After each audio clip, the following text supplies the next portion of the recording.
Welcome to the Learning Pines YouTube. We hope this video helps. You start by checking the exact link fastening, pin, screw, or collar because the method changes.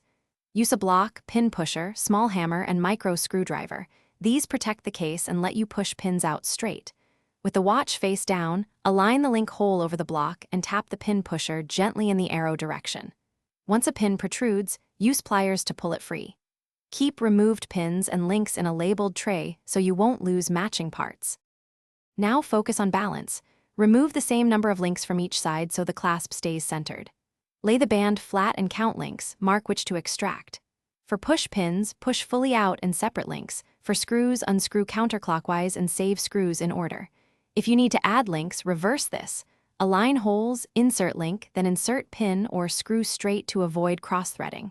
Make sure holes line up. A misaligned pin will stress the link and can fail in use. To finish, reattach the bracelet by aligning ends, inserting the pin or screw, and seating it flush.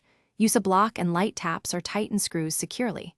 Once assembled, wear the watch and flex your wrist for about an hour to verify comfort and clasp alignment. If you hear clicking or feel stiffness, stop and reopen the link. Check for burrs, bent links, or slightly misaligned holes, then file or realign gently. If thread damage appears, replace the screw or seek a jeweler. Thanks for watching. Consider subscribing if we helped you.